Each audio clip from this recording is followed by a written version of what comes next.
All right. It's good to see everybody out this morning.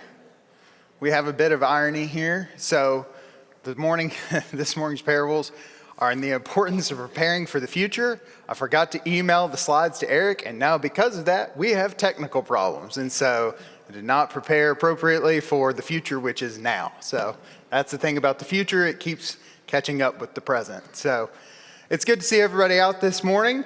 We're going to be covering 5 different parables. If you're visiting with us at the Lost River Church of Christ, we appreciate it so much. We're so glad to see you. We're in a class talking about miracles and parables, and we're near the end. We just have 2 more classes to go after this one, discussing that. And we'll be discussing, as I mentioned, a few different parables this morning. Before we do that, let's go to God in a word of prayer. Our great and heavenly Father, we're so thankful for all that you have done for us, for bringing us to you, for sending your Son to this earth to give us the way that we may find to you through him. We're so thankful for his words and the word that you have given to us. We ask that you'd open our hearts and our eyes and our minds this morning and give us courage and strength and wisdom to take these words, apply them to our lives, understand them as you would have us understand them, and bless, and may they be a blessing to us in each and every day of our lives. In Jesus' name we pray. Amen. All right, Eric, if you would go to the next one there. So, as you can see there, and this is not going to work super well because you're going to be able to see everything but that's the way that goes. So, as you're going to see here, we have 5 different parables that we're going to talk about this morning. Several of those are combined into one spot there. So we have the parable of the rich fool, and this is the order in which I'm going to cover these. We have the parable of the rich fool. We have the parable of the unjust steward. We have the parable of the watchful servants, and then later in that same passage there in Luke chapter 12, we have the parable of the unprepared servants, and then we also have the parable of the 10 virgins. And so, as you can see on the screen there today, underneath all of these, in addition to having 5 parables today, which I think we won't be able to cover all these parables, certainly not in the detail that we'd probably like to cover them. So I'm going to hit on some underlying themes, and then also in amongst these parables, we have probably one of the most difficult parables to understand in the parable of the unjust steward, and if you haven't already read that, it will ring bells once we get there in understanding that. There's an underlying theme in today's parables. And I was going to say, what is the underlying theme that is across these things? And you were going to say whatever you were going to say. But of course, as you can see on the screen there, one of the underlying themes across all these, and I like the way that I think John titled this in talking about preparing for the future. The underlying theme that runs across all these parables that we're going to talk about today is wisdom. There's a certain amount of wisdom that's required. When we talk about preparing for the future, we typically are talking about wisdom. And we see that repeated over and over again throughout all the passages that we're going to talk about today.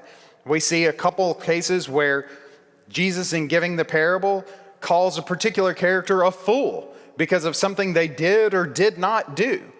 We see, just as in like manner, we see Jesus call an opposing character or another character in this parable wise for something they did or they did not do. And we even see the word shrewd used in a very unique way. And we'll talk about that as well in Luke chapter 16. So, what is wisdom? And I know I've got put up there on the board, but let's talk about that for a minute. What is wisdom? If Jesus commends this thing, seems to me like we ought to be able to be it and know what it is and define it in some manner or term, right? So what is it? It's applied knowledge, right? Knowledge that comes from many sources. So I think, when Scott talks about that, lots of us, all of us know somebody who knows a whole lot and doesn't have a lick of common sense, right? Everybody knows somebody like that. And we also know people, so there's a tremendous difference between me and my brother in this regard, to meet your second point there. So it used to be, and this is not so much, I think he reads a ton more than I do now, but there was a point in our lives in which, I was really interested in what we call book learning here in this part of the country, and he was really great. I remember one time Mom and Dad came home and he'd taken the axle off his car in the garage. And so he learned really well from doing things with his hands, and all I know how to do with my hands is destroy things. But he can build things. And so there's a wisdom that comes from different sources, right? And so there's this idea that you can apply the things that you know to what you do, but in a more of an ultimate sense. So that's true. That's exactly what wisdom is. Now apply that to the ultimate sense. In the ultimate sense, in the sense that really matters in our lives, and the way that all these parables are going to talk about, what is the focus? What is the central point of wisdom? What is it? What does Proverbs 1:7 say? The fear of the Lord is the beginning. That's where it starts. The beginning of knowledge and wisdom is in the fear of the Lord. And we say, on one sense, we say, if I say to you, why is that so? In some sense, you can come back to me and say, well, because God says it so. And that's, just like I tell a little child and I say, well, why do I have to do this? Because Daddy says it so. But when we grow up, when we get older, we see that there is an underlying reason, there's an underlying wisdom in the things that God says. And so why is this so? Why is the fear of the Lord why is that wisdom? Why is that true ultimate wisdom? Because of what it produces. Faith. And ultimately, and I've got up there in something that comes from Franklin Covey, the Covey books that all of you may be familiar with, the 7 habits, what am I trying to think of there? The 7 successful habits, you know what I'm talking about. Yes, thank you. That's what I'm looking for. One of those that actually in this area in public schools, I think they teach this to the kids, is they say, I think it's number 2 actually, is begin with the end in mind. What is the ultimate end for all of us? What is the ultimate reality? Where do things end? Yes, Mary. Right, exactly. Our destination. We have lots of stops. There's lots of midpoints in your life. We make all kinds of plans that are really not the ultimate end destination. You may plan a trip to Florida, and you've got to get on going south, because if you get on going north, you're going the wrong way. You didn't start with the end in mind. And at some point, it's like, oh, wait, we need to turn around and go a different way. And you're going to make all kinds of, there are folks in this room who are a lot closer to their ultimate end than I am. I think, I hope, maybe. But we all have an ultimate end in mind. And so we want to live each day. And one of the things that's emphasized, if you just look at all those parables, one of the things that's emphasized in each and every one of those parables is living each day with your ultimate destination in mind. You may have individual goals. There's so many people in here who may have career goals, relationship goals, who may have familial goals that are all valid and good. But none of those are your ultimate goal, your ultimate destination. At the end of the day, there's an ultimate destination that you're trying to get to. Just as sure as you got in the car right now and tried to drive to Tampa, Florida, if you started going the wrong way, you would not get there. Each of us has an ultimate destination, and to understand that there's an ultimate destination, there is somebody, you're going to arrive there whether you want to or not. We're not in a car that's idling. As you sit there listening to my words, you are getting older. Your cells are breaking down. They are not replicating the way that they used to replicate. You're progressing towards something. And the Bible knows this, God knows this very well, because he tells us in Hebrews chapter 9, verse 27, I'm sorry, I was going to quote it, now I've forgotten exactly how it goes, but it is appointed once for each man to live and then to die, and then is the judgment. And that's the paraphrase of it. I had it in my head and now I've forgotten it. So we need to begin with that end in mind. And if you haven't started with that end in mind, you know what the excellent part about that is you can change course literally at any point in time. And making that decision to change course right now is wisdom. You can have been a fool your entire life. Just like we covered the prodigal son a couple of months ago, where he chose some destination that was not the right destination. You could have been a fool for 90 plus years, and you know what? This morning, you could decide, I'm going to change direction, and that is wisdom. Jim, did you have something you wanted to say there? Isaiah said that woe to them who put good for evil and evil for good, light for dark and dark for light.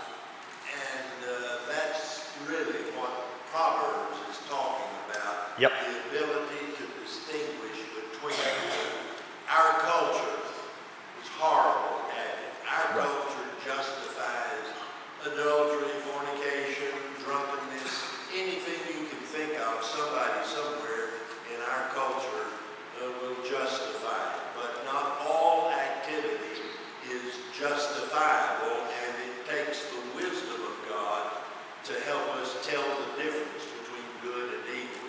We have the young man who follows the immoral woman in the first 9 chapters of Proverbs, and we have the wise young man, the one who's going to become wise, who will follow the virtuous woman. And the whole point of Proverbs essentially is for us to learn to tell good from evil. That's right. That's exactly right. And I'll cap it off with this. There's so much I want to say about that, but I'm going to have to not do that this morning to cover what I want. But I'll leave it this. There is a proverb that says, all who hate me, wisdom is speaking personified. And it says, all that hate me love death. Think about that with your ultimate end in mind. Think about that in regards to the things that society today says are good, that substitute dark for light, as Jim just said.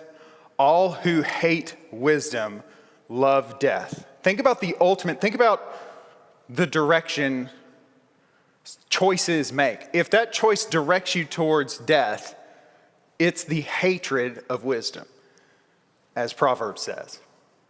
All right, Eric, can you move me forward to the next slide? We're going to turn over to Luke chapter 12, and we're going to pick up at Luke chapter 12, verse 13 here, talking about the rich fool. And we're going to read this parable starting in verse 13. Then one from the crowd said to him, "Teacher, tell my brother to divide the inheritance with me." But he said to him, "Man, who made me a judge or arbitrator over you?" And he said to them, "Take heed and beware of covetousness, for one's life does not consist in the abundance of the things he possesses." Then he spoke a parable to them, saying, "The ground of a certain rich man yielded plentifully. And he thought within himself, saying, 'What shall I do, since I have no room to store my crops?' So he said, 'I will do this.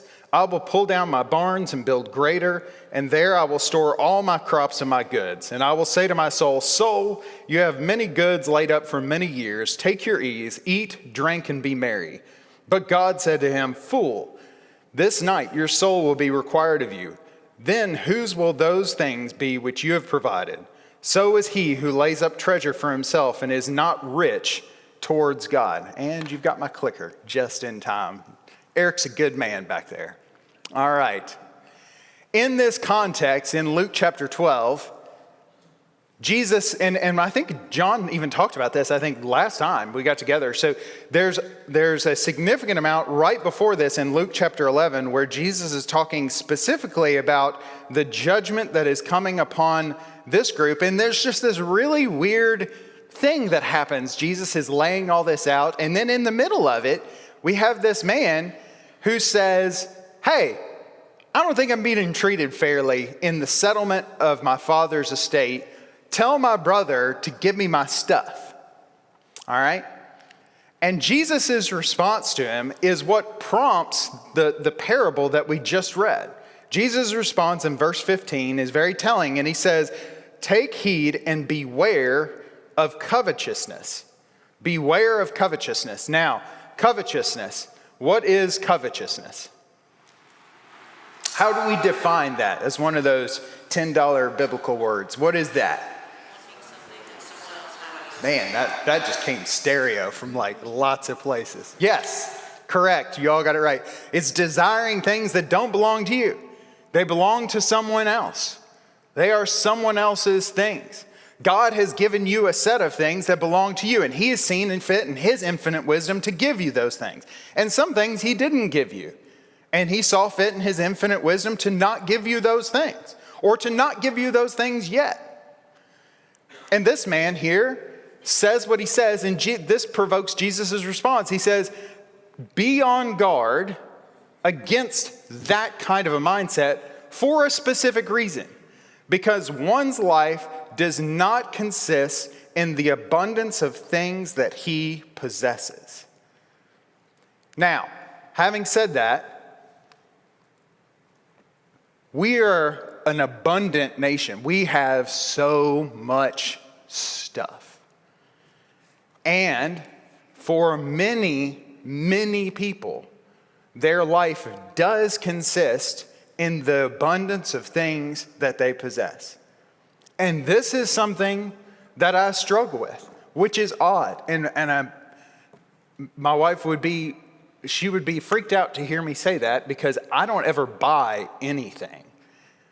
But I want security in the form of financial security. I struggle with the portion of Jesus' prayer saying, Lord, give us each day our daily bread. You know why I struggle with that? Because I work in finance. And I know exactly how much the cash burn rate is at the med center. I know exactly how many dollars we spend each and every day. And I do the same thing with my personal finances. And so there's this temptation, not just around things, but around seeing a figure in your savings account, in your 401k, in your IRA. But life does not consist of the abundance of these things. This is not the central thing.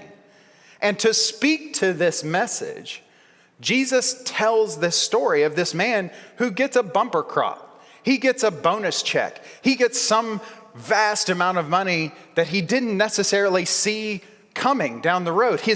Let's say his fields yield a bumper crop of 100-fold, right? He didn't know he was going to get this mass amount. And he's got a problem. Because when you have physical goods like that, you've got to store them somewhere, right? You got to put them, so you can't just leave them out on the ground. So what does he propose to do? He's like, well, I'm going to tear down my barns and I'm going to build much bigger barns. And so the question is, does God just hate smart agrarian planning? Is Jesus anti-barn building? No. What's the issue here? What is the issue? The man's heart. That's correct. Okay, so now we've identified the location. That's 100% right. The issue is not out there in the field. The issue is right here. Now, what is the issue? That's a huge part of it right there. Look in those verses right there.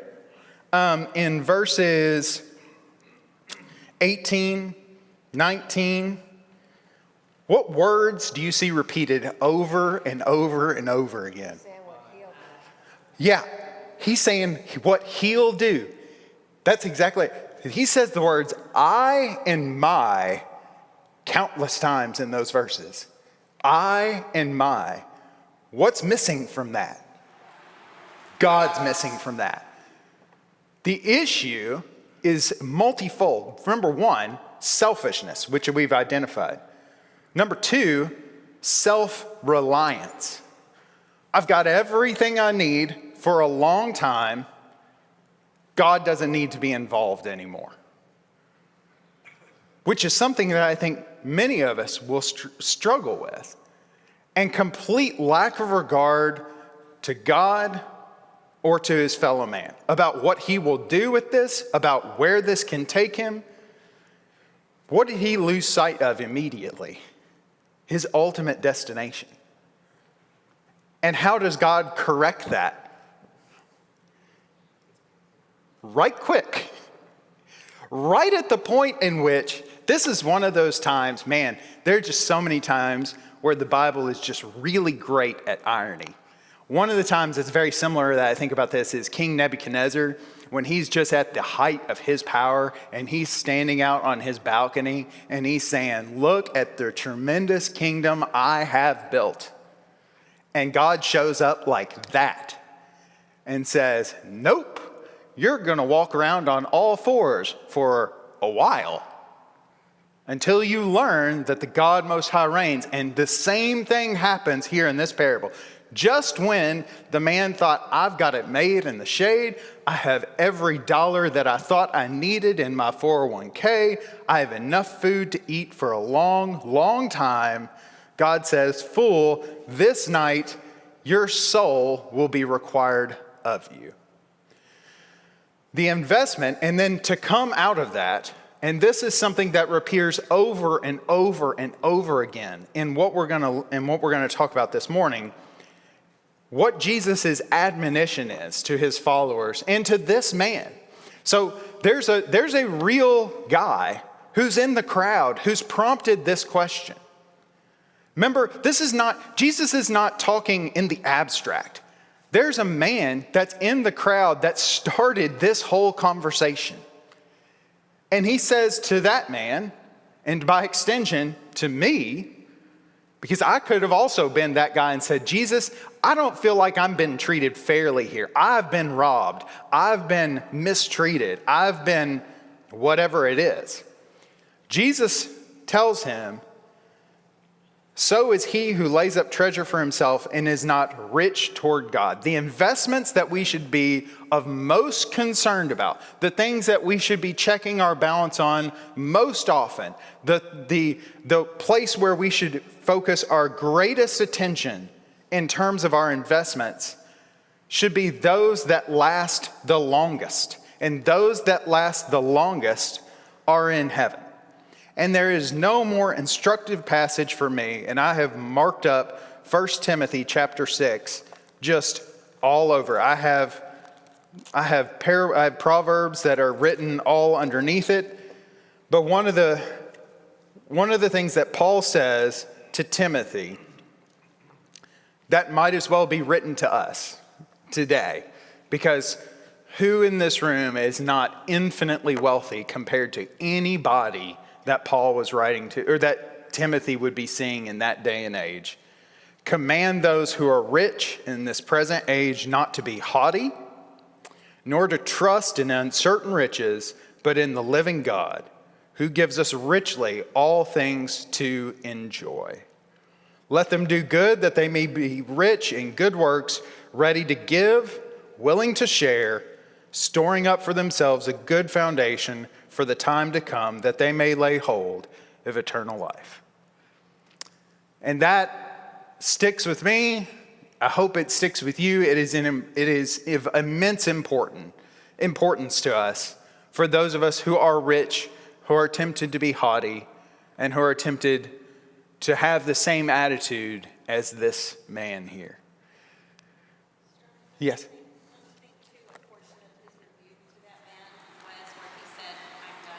Yes. Yeah. Said, that's not being rich. Right. That's not using the blessings to bless. Right. That isn't working for the Lord. Yeah, I'm glad you brought that up. Terry said, there's an element of this man, and I think he even says it in there. He said, I'm going to take my ease. He looked at his life and he said, I'm done, as if the underlying thought is I've arrived. He might as well have said, oh, I'm at the ultimate destination. I can stop now. But was he really? See, he was short-sighted. This is one of those, and this transitions so well into the parable we're about to talk about. You can be infinitely wise about the material things of this life. In fact, I'll go ahead and say this now. There's a certain amount of wisdom it takes to make and maintain a certain amount of money.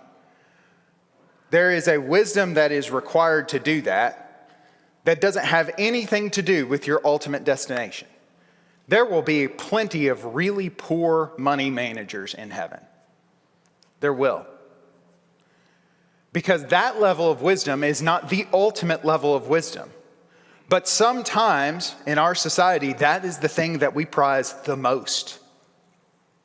Or it can be. And we certainly can be tempted to assume a certain level of success displays vast amounts of wisdom. But there will be plenty of people in heaven who couldn't manage their checking account at all, but knew their ultimate destination and didn't get to the end of their life and said, or didn't arrive at some level and thought, I'm done. That's it. I can stop working. And that transitions really well into one of the most difficult parables to understand that Jesus said, primarily because of two verses. So let's turn over to Luke chapter 16 and read this parable of the unjust steward. And we'll come back to Luke chapter 12 because the other three parables we're going to talk about tonight or this morning are going to have this similar kind of takeaway. He also said to his disciples, there was a certain rich man who had a steward. An accusation was brought to him that this man was wasting his goods. So he called him and he said to him, what is this I hear about you? Give an account of your stewardship, for you can no longer be a steward. Then the steward said within himself, what shall I do? For my master is taking the stewardship away from me. I can't dig. I'm ashamed to beg. I have resolved what to do, that when I am put out of the stewardship, they may receive me into their houses. So he called every one of his master's debtors to him and said to the first, how much do you owe my master? And he said, 100 measures of oil. So he said to him, take your bill, sit down quickly and write 50. Then he said to another, and how much do you owe? And he said, 100 measures of wheat. And he said to him, take your bill and write 80. So the master commended the unjust steward because he had dealt shrewdly. For the sons of this world are more shrewd in their generation than the sons of light. And I say to you, make friends for yourselves by unrighteous mammon, that when you fail, they may receive you into an everlasting home. He who is faithful in what is least is faithful also in much. And he who is unjust in what is least is unjust also in much. Therefore, if you have not been faithful in the unrighteous mammon, who will commit to your trust in the true riches? And if you have not been faithful in what is another man's, who will give you what is your own? No servant can serve two masters, for either he will hate the one and love the other, or else he will be loyal to the one and despise the other. You cannot serve God and mammon. Now I'm going to tag on to this a bonus verse here. So look at the next verse.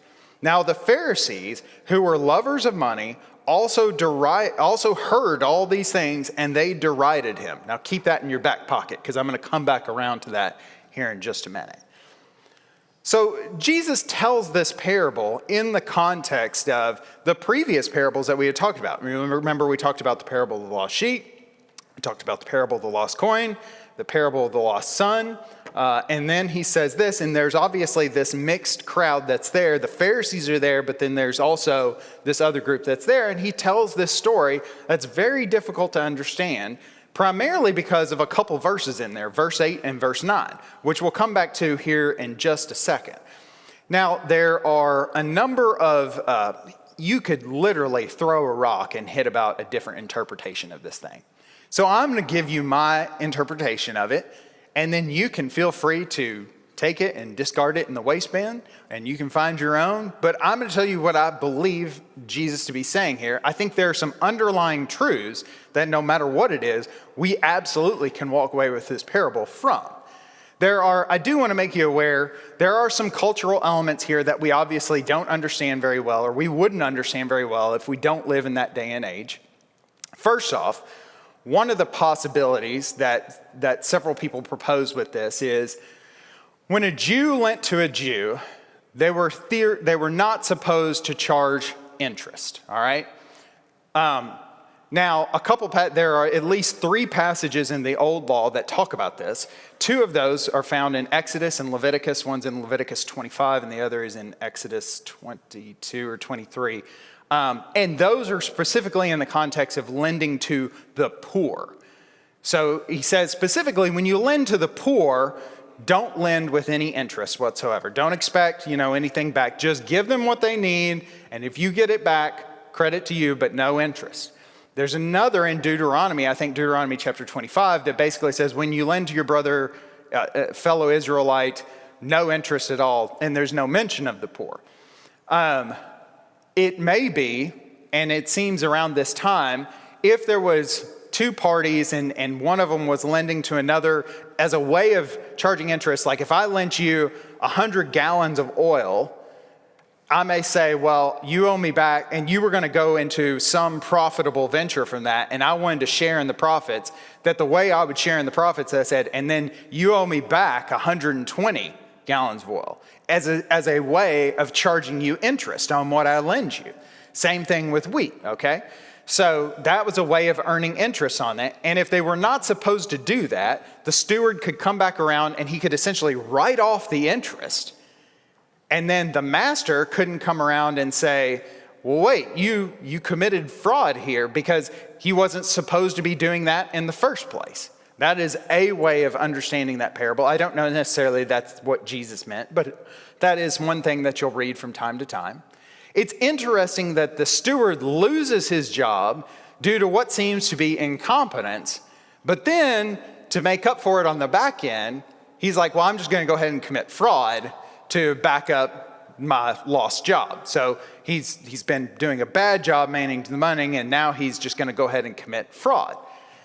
And like I said, what's difficult in this is verses 8 and 9, because it seems here that Jesus is telling this parable and it looks like he's commending fraud. That's almost what it looks like he's doing there. But obviously we know that Jesus wouldn't be commending a sinful action. He wouldn't be commending, a parable about a man who's writing off, and committing fraud against his master here. So what is he commending? Is Jesus commending fraud for personal gain? Well, no, I don't think that's the case. So let's look at some inescapable facts. No matter how you interpret this parable, there are just truths that we need to look at in those verses. And the first of those truths that he mentions here in verse 8 is that the sons of this world are more shrewd in their generation. And that word shrewd there, I've looked it up fully anticipating and ready to see some definition that was different than the word wise that I quoted to you in all these other passages. And you know what I was shocked to find? It's not. It's literally the exact same word. This word right here is the exact same word we're going to talk about in Luke chapter 12. It's the exact same word that defines the 10 wise virgins in Matthew chapter 25. So I was surprised to see that. But he does say that the sons of this world, the non-believers, those who are against Christ, are more wise in their generation, and I would take this to be are more wise specifically in regards to unrighteous mammon. They know how to manipulate the system in ways that Christians don't think about. If I said to you as a Christian, we're going to start a money laundering business, what would we do first? Go to Wikipedia and look up money laundering, because we don't know how to do that. That's not native to us.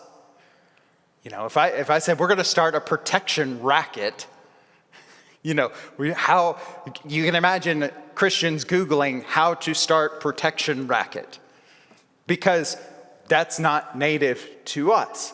But Jesus here is saying there is an element of which the sons of this world are more shrewd in these kinds of things than the sons of light are. Second, so because of that, there are, a blind squirrel finds a nut, right? A broken clock is right twice a day, okay? So even when the unrighteous do smart things, there are elements that we can take away from that Jesus says, when they engage in this behavior, find the righteous corollary. And what is the righteous corollary? Use that mammon in a righteous way. Use your money wisely, because ultimately it will fail. And in this passage particularly, Jesus mentions using that money to be generous, in my opinion. This is what he's saying in verses 8 and verse 9. He's saying that unrighteous mammon ultimately is going to fail you. We just read from 1 Timothy chapter 6, verse 17, that those things are going to fail you at some point. Money is going to fail. Things happen. Barns burn up. That man could have built barns in the rich fool, and you know what? Fire could have caught, and he would have been done the next day, the very next day. So, when you have opportunity, use your unrighteous mammon to make friends who may receive you into an everlasting, eternal home. Jesus is telling us to invest in other people, to use your funds to work for others so that they may be convinced by your generosity and you may be received into their eternal homes. Now, that's not the only way, obviously, to understand those passages or this entire parable. And I would not be at all offended if you said, that's not at all the way that I read that. There are a few things that are on the surface. And to me, some of the more important things that we take out of this are in the verses that immediately follow this. That's not all. There's other important conclusions that come after this in the verses 10 through 14. And the first is that the principle of faithfulness that's displayed in verses 10 and 11 are not only true with money, but are also true with real riches. He says in verse 10 and 11, he who is faithful in what is least is faithful also in much. And he who is unjust in what is least is also unjust also in much. Therefore, if you have not been faithful in unrighteous mammon, who will commit to your trust the true riches? What are the true riches? What is the true riches that he's talking about here? Spiritual riches. The very words that he's saying, they're not trustworthy to receive and to maintain. What position do the Pharisees hold? Why? Jesus says you should respect them because why? Where do they sit? They sit in the seat of Moses, right? But this critique of him says, I can't trust them with that. How much more can I trust them with the real riches? Now also, not only that, but the Pharisees heard this and they knew exactly what he was talking about. Because in verse 14, what's their reaction to the parable and everything else? They knew whatever he was saying, whatever you take away with that, they knew exactly what Jesus was saying. I may be completely wrong about the way that I interpret that, but whatever it was, the Pharisees knew immediately and derided him because they were lovers of money. And this was their reaction to what he had to say. And so they can neither be trusted because of the way that they handled their money, which we know was a major aspect of being a part of that society, but also they had mishandled the word of God, which is something that Jesus had lambasted them for time and time again. They are unfaithful with their money, and they're unfaithful in the power of the law, and both of those things, as says in verse 12, belong to another man. Their riches don't belong to them. And you know what? The seat that they sat in the seat of Moses, wasn't just theirs to obtain. That wasn't just theirs to hold. The law that they administered, that wasn't their law. That wasn't their wisdom. Whose wisdom was that? That was God's wisdom. They didn't have a right to that. That didn't just come out of their minds. Verse 13, you can't have it both ways. And I'm really, Lawrence has done these lessons where we all collectively say, sin is not my master. And I think there is real value in doing that, actually, because for whatever reason, that sticks with me. And one of the things that I think that I should say is, you know what? Mammon is not my master. You can't have it both ways. Maybe that's something that you need to say to yourself, but mammon is not my master. There's an ultimate destination beyond this one that has nothing to do with the value in my bank account. And we didn't get to the last three at all, which I apologize. I've enjoyed so much teaching this class. Thank you all for your attention in this class. I very much appreciate it. And we'll see you again.